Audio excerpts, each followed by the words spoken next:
Hey everyone, Coach Bruce from Loppet Cycle Works here, just getting ready to do an online ride with my LCW teammates and figured I'd take just a few seconds to talk about some of the variables that I attend to help me be successful when I'm doing indoor riding, especially using a smart trainer.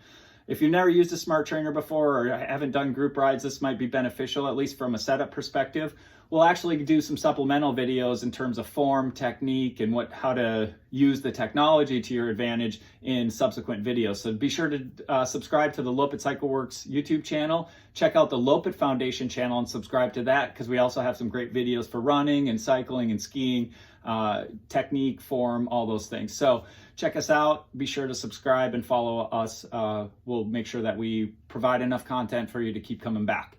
Back to indoor riding, just like we train our trail kids and our LCW riders in our programming, air, brakes, drivetrain maintenance, all those things are important for indoor riding as well. The variables are different, the consequences are definitely not the same, but nonetheless, it's super important to make sure that I have air in my front tire, especially when this trainer puts on resistance and I'm out of the saddle, my weight gets onto those handlebars, and I want to make sure that I have enough air in my front tire to ensure that I'm not bottoming out on my rim.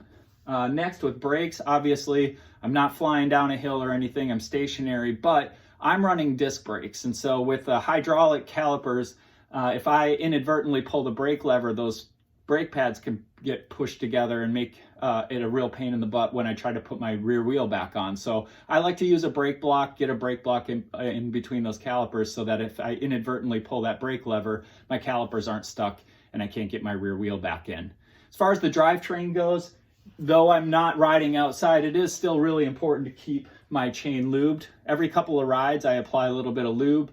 That helps prolong the life of my chain and my cassette, as well as creates for smoother shifting. So I always like to put a little bit of chain lube on the chain every ride or two, just to make sure that that's ready to go and shifting okay before I start my ride.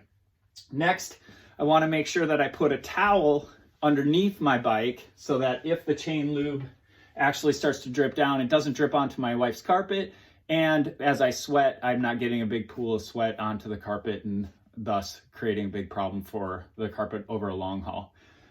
Speaking of towels, I like to lay a towel across my handlebars as well so that as I drip sweat down, I'm not dripping sweat into my headset, causing corrosion into those moving parts and creating a hassle when I go back outside. So I like to lay a towel just across my handlebars like that to catch the sweat that drips off my face and my chin. Couple of water bottles for me, depending on the length of the ride, you might need one or two. I always like to have two just in case.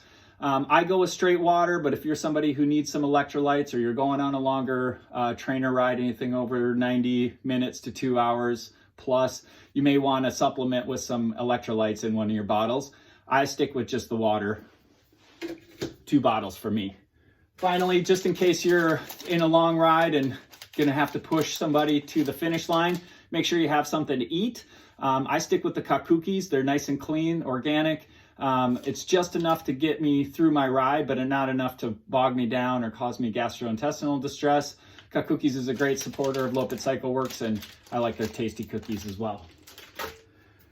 From there, it's just getting online. Again, we'll provide some supplemental videos for you in terms of the technology, bike fit, strategies, and group rides. This will be enough to just get you started. Be sure to check back in with Loppet Cycle Works YouTube channel, and then again, look at the Loppet Foundation channel. Subscribe to that. We'll have lots of information for you as we transition from this winter weather scene and our social distancing into the outside. Peace. See you on the rides.